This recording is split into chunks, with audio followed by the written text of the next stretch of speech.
Making your way in the world today takes everything you've got. Taking a break from all your worries. All right, welcome everybody to season 2, episode 2 of the Go for 222 podcast. I'm the commish. We have a great episode here today. We are going to break down one of the most epic matchups we've ever had in this league, and it's only after week 1. So we're going to have Devin, the Go for 222 champ, and the Bullshit team breaking down their epic matchup from week 1. But I need to get serious for a moment because I can't take it anymore with these Jets, and I've endured the pain for my whole life. I'm going to be 40 years old this year, and I am just sick to my stomach about what I saw and what I continue to see, and what I know I'm going to see, and I don't often put the spotlight on me for the podcast. I like to spread out the wealth, but I need to share with you a sonnet that I wrote for the Jets and my experience with the Jets to hopefully help you understand the pain. And in fact, the poem is called The Pain. So if you would enlighten me for a moment. I was born on a cold day in January 1985. Little did I know, 16 years before, my pain would start to rise. The night before Super Bowl III, a deal was made with the devil, you see, by our quarterback, Hall of Famer, Joe Willie. He said, Lucifer, Mr. Satan, sir, do me this one favor, please. Don't make me a fool. Let us win Super Bowl III. The deal was done, signed in blood, and the rest is, well, history. For that was the peak, the zenith for the Jets, that Super Bowl number 3. And on that day, the devil sneered and laughed and cooed. He whispered to that young Joe in the bassinet, for the rest of your life, the Jets will you. As Joe grew, he approached the Jets like they were a beautiful sight. He even wrote a book report in 4th grade about head coach Richie Kotite. Sure, they lost here and there, a few 3-13 seasons alike. Then one day, his heart broke in two because of Dan Marino and the fake spike. From that moment on, something changed in the boy, something he only subconsciously knew. He woke up in a cold sweat as he heard the words again, the Jets will always you. It couldn't be true, he said. We have Boomer, now Chad. We're Gangrene, the sack exchange. What the heck? Then, one fateful day, we hired the coach of the future, Bill Belichick. One day is the key, as that is all that it was, and he pieced out for New England. He was a blip on the radar, a joke I would never comprehend. When the tuna came to town, Joe surely was elated. We won some games, then some more. Another Super Bowl was to come. We were fated. To Denver we flew, perched on the edge of victory. Watching from home, little Joey said, could it be? Just watch, his dad said. We've seen this all before. Head in his hands, little Joey wept over that final score. There, Joe, there's nothing you can do. After all, the devil laughed. The Jets will always you. There's more to this story, more pages than he can count. Jerseys bought and burned. Always asking on Sunday, what was that all about? Then one fateful night, Mo Lewis did what we thought was a mitzvah. He sacked Drew. He bled so much, he didn't even know the blitzia. The conference was ours. We started to gloat. Then all of a sudden, number 12 would appear. You may know him as the GOAT. That was it. All hope was gone. Season after season, losing to that bastard Tom. Joe learned to live. He learned to cope. He learned to be hopeless as a Jets fan with just a little hope. And on his wedding day, the best day of his life, he heard that gentle whisper, you never need to take a wife. Joe said, what do you mean? What say you? The devil and Joe Willie, arm in arm, said, you will never need to take a wife. because the Jets will you. That is the pain that I experience. Thank you. All right, we're back on the Go for 222 podcast. I want to break down week 1 and all the pain that we suffered. It was a great first week, and I want to really quick first shout out one of our rookies, Peter, the Kaialeska Retreat, for not only winning his first matchup ever as a member of the league, but Peter actually was the highest scorer in the league. He sits at the top, number 1 in our league, Kaialeska Retreat. Absolutely outstanding, Pete. So good job to you. You're the winner of, well, we'll find a sub for you out there in Texas. So stay tuned for that. But everyone played their hearts out. I could tell that every match was tight. None tighter than the one we're about to break down with Mike's bullshit team versus the Going for 222 back, Devin. So when we come back, we are going to break down this 112 to 110 victory for our champ, who has also now maintained the bounty on his head for another week. When we come back, we'll break down that exciting matchup. Stay tuned. All right, we're back on the Go for 222 podcast, episode 2, season 2. Like I mentioned at the beginning, we had one of the most unbelievable head-to-head matchups I've ever seen in fantasy. Literally went down to the last seconds, I think the last 30 seconds of the last game of week 1. And I don't think I've ever really seen before, where a team actually kills itself, falls on its own sword, so to speak, based on maybe a design flaw, and actually lost their own matchup. So I needed to bring these two teams together to kind of break down what we just saw. So let me introduce first to the stage Uncle Mike, the Bullshitters. How's it going, Uncle Mike?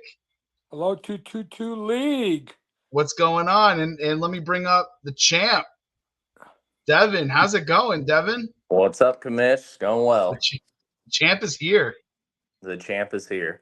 So first of all, Joe, I know you're going to ask the questions, but let me start by saying I thought there was a concession. So I didn't see that reflected in my standings. I'm seeing 0-1 versus 1-0.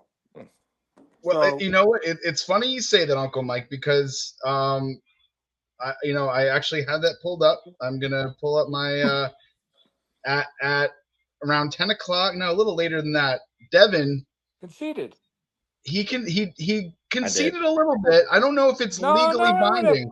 No. It's like being a little pregnant. He fucking conceded. If I recall, though, later on in the night, before I ended up winning, you also conceded. That's true. It was a double concession.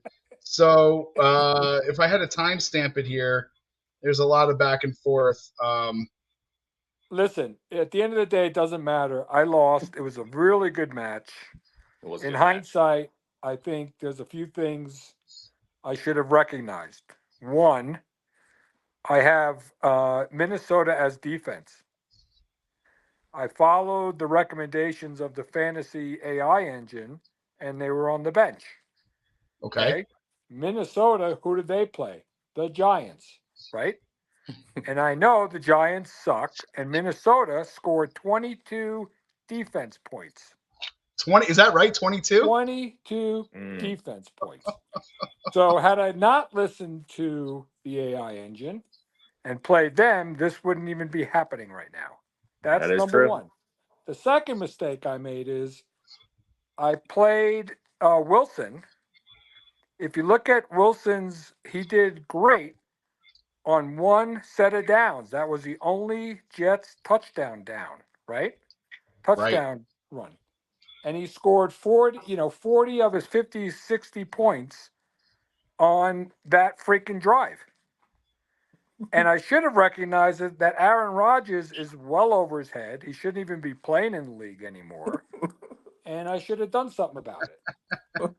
Right? Well, I mean, that's the all right, bottom so line. hold on. That's the bottom line. And then I have Listen. two other guys that just didn't even show up to the game. So what are you going to do?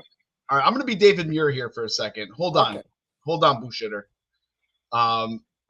Champ, for those watching at home, this was a very complicated and nail-biting sequence of events. You are a seasoned fantasy football player. Can you break down for those folks at home that didn't see? Can you tell us what happened? Are you telling me I don't know what I'm doing? No, you do. You explained it, but just from my point of view, what was happening. From your point of view, I need your point of view. So, obviously, I'll go back to the start of the matchup. Okay. It was looking good at first. 1 o'clock games kicked off on Sunday, and I was feeling really good at that point. I know projections aren't everything, but I was projected at like 130 at the time. Mike was projected at like 111. I was like, I might not even have to check these that much. Comes on to the 4 o'clock games, it tightens up, and then goes all the way down to Sunday night.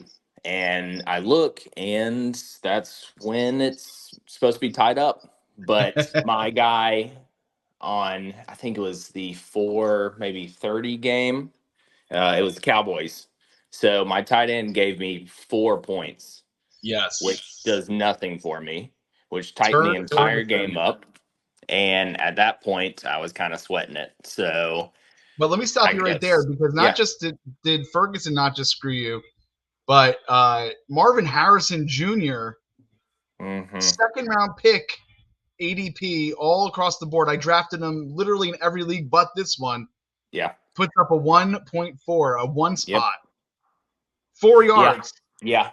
I've got burned by him in a few leagues. It's tough. I've learned my lesson before not to rely on rookies, but I thought he would be special. Right. He's still generational. Generational. It's hard to really, I guess, put your whole matchup on him. It's more so my fault. I mean, I can't put him in that situation. He already has enough pressure, much less me adding on to it. So I should know. Uncle Mike, are you carving a brisket? What are you doing over there? I'm playing the violin. Oh, the violin, the world's smallest violin. Hey, rookie on the delivery. So it comes to Monday, and 10 o'clock comes. I think it was shortly after that, the drive that Mike was just mentioning, where Wilson got 3 or 4 catches. And at that point, I was like, well, I have no shot. But for some reason, the Jets seem to, I think it was an interception on the first play, and then the 49ers had the ball for like 4 minutes, so 3 minutes of game time. I had the ball the whole rest of the game. I don't think the Jets had the ball. Here's the way I see it, right? So you got a guy like Aaron Rodgers, well overpaid, right? Mm-hmm. Well overpaid. They score a touchdown on great passes, and it worked. Mm-hmm. Oh, it's working. Let's go back to the running game. Let's do the opposite. How could you know what? One thing I've learned about this whole matchup was the best experience I've had. Bet against the Giants, bet against the Jets. Because you know what? You're right about that. Those teams are shot. They're shot. I'm sorry, Joe. I'm sorry, Gary. I'm sorry, Michael Fasano, but holy shit.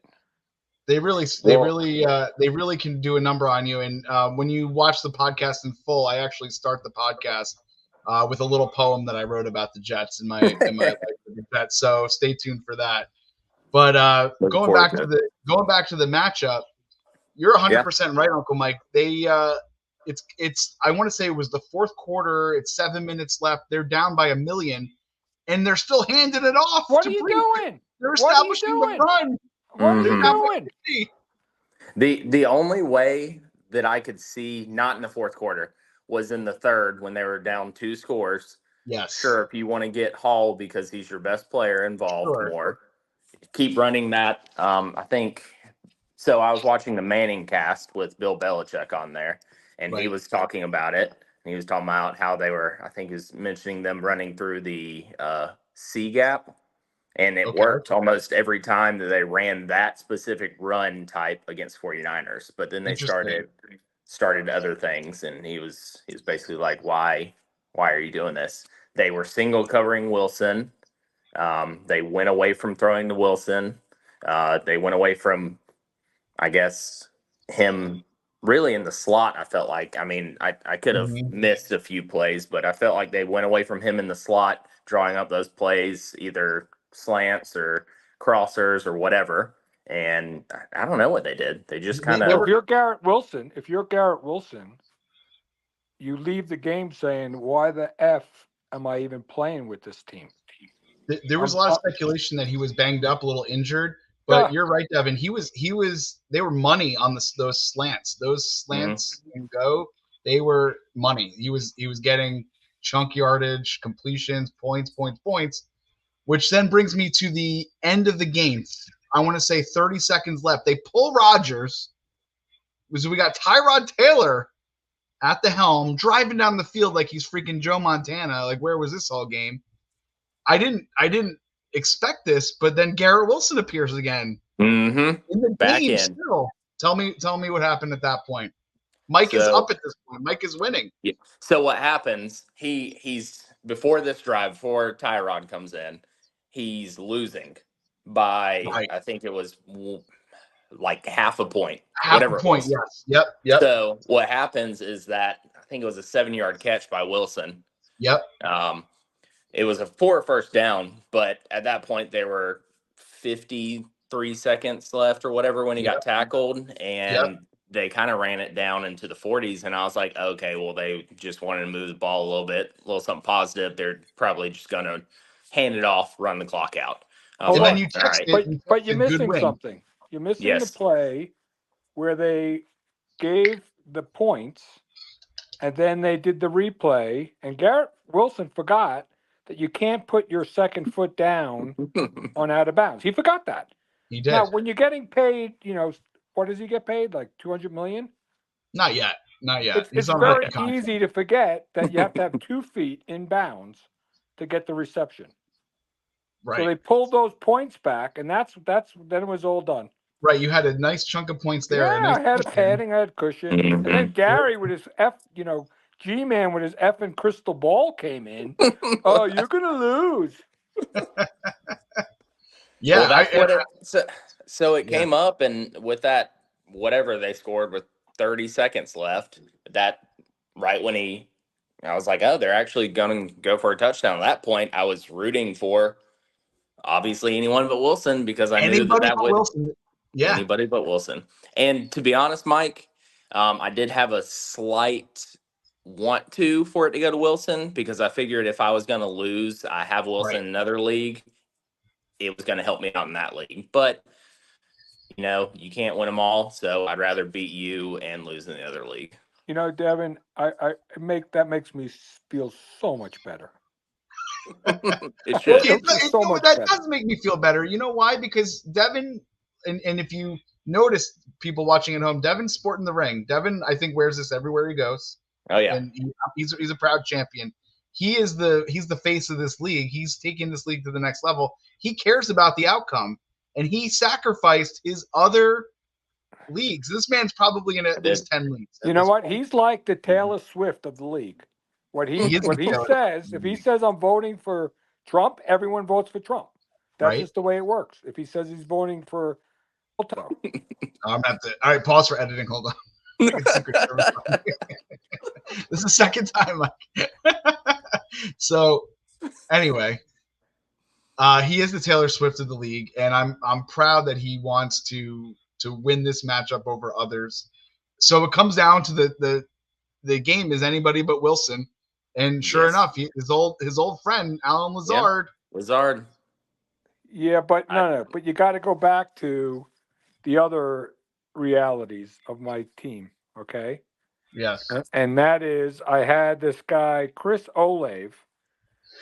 Olave, yeah. That guy, if you look at how many points he got, he got like 1 effing point. And then I got this other guy, I forgot his name. He got like 2 points. Oh, and then Gary gave them excuses because it's the beginning of the season. Well, if you can't remember their name, why should they help you out? Right. Well, Chris Olave is one of them. And the other guy is Evan Ingram. Right. You know what's crazy about the Olave thing?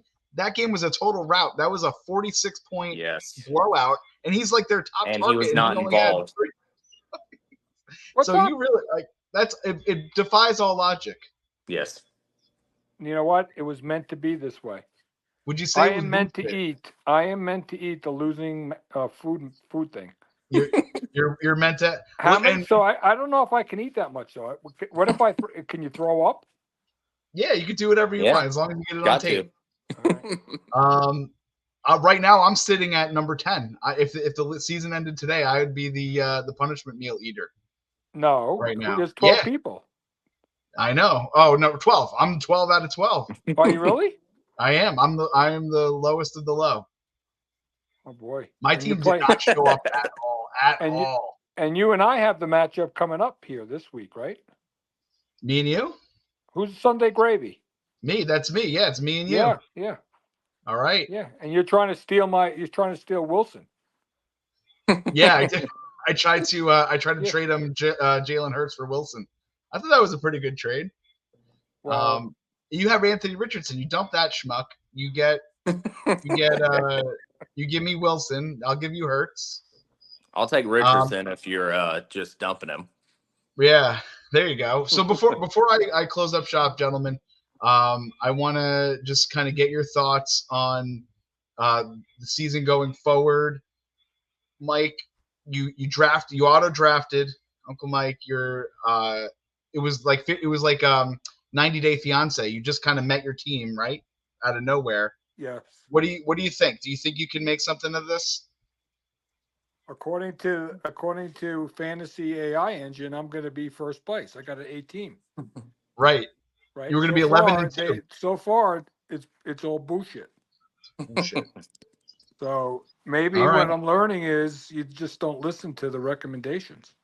And you were this close from taking the bounty off of Devin's head and putting it on yours. So Devin is doubling down. He's going into week 2 with the bounty on his head. Devin, what's your projection for the rest of the season? How do you think your squad is? So if you can remember, I started off last season kind of slow. I was like 10th place after halfway through the season. So I think this season I'm going to come out a little bit quicker. I'm going to get everyone's best shot. That first game is a good quicker. Yeah. I'm going to get everyone's best shot, so I got to be ready for it. Everyone is coming for you. Yeah, honestly, I think my team's looking pretty good. If I would lie, if I don't tell you that I'm sort of worried about Marvin, but not really. I think he's going to come through. He's generational. He'll be back there. I hope so. I'm not super worried. I mean, there's some good teams out there, some surprise teams. At least surprise performing teams that I saw. So just glad that I'm facing. Yeah, I know. I was actually good for him. Good for him. Hey, well, I got you guys, since you're the experts. If you had a receiver that was playing on the Jets and the Jets starting quarterback was Aaron Rodgers, what the hell would you do? Well, or I would even had Aaron Rodgers. What would you do? I would plug and play. You know what? As a Jet fan, I would keep him in. I would set it and forget it. He's gonna get the targets. He's not gonna win. They're not gonna win anything. We're not gonna go to the Super Bowl. We're not gonna do any of that. But he's gonna get the targets. He's the guy there. As a not Jet fan, I would keep starting him. Just like this first game. Yeah, he's a 1,000-yard receiver with Zach Wilson as his quarterback. I would think he could do the same with Aaron.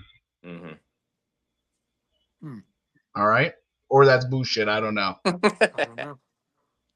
Well, gentlemen, all right. I appreciate you breaking down this nail-biting matchup. I look forward to seeing you guys soon, and we will be battling. Yeah, hoping this week's not as close. No, this week coming at you, Mafia. The Mafia getting called out. And I'm coming after Sunday Gravy. You know what, Uncle Mike? I just checked. I think you're wrong. I don't think we're playing each other. No, we're not. Who am I playing? No, I don't think so. I think I'm against Peter, Oh. And if I had to look at you, you're against where's the bullshitters? The bullshit team is against Uncle John. You're against the Gavones. Oh. Week 2. No wonder Uncle John's asking all the questions on the chat. He's nervous because you know what he's doing? He's reacting to the projections that I'm going to win, which are all bullshit. So he's going to make these moves, and then his original team is going to win. Right. Yeah. This is it. This is bullshit. But listen, you're projected to win the league, Mike. You're projected to win everything. I am. And if I lose, I'm going to eat 2 dozen chicken wings, 2 pub subs, and 2 of something else. Something of the winner's choice. That's right. It could be anything. Hey, I'll Champ, make sure it's something good. Yeah, Champ, have you decided what it's going to be yet? Not yet. How about 2 dozen? How about 2 dozen rotten oysters? Ooh. That sounds. I was about to say maybe 2 whole pumpkins. Oh my God, that's horrendous. You're right. I was going to do sushi rolls. I was going to be nice. 2 sushi rolls. That does sound good. Maybe I want to lose now. Yeah. All right, guys. Thank you so much. I always appreciate you being on, and see you soon. See you on Sunday. Appreciate it. All right. All right. Take care, guys. Bye, Bye-bye. Well, I want to thank Devin, the bullshit team, Uncle Mike. I want to thank you guys for breaking down that matchup. I want to wish everyone luck going into week 2. Make sure you set your lineups. Remember making sure that you put your Thursday night players not in your flex spot. Check out the waiver wires. Check out the injuries. There's a lot going on. I want to thank the G-Man for breaking down and making us feel all a little bit better today in the group chat that we're experiencing a historically crappy first week. So that's it. That's episode 2 of the 222 podcast. See you guys. Love you. Bye.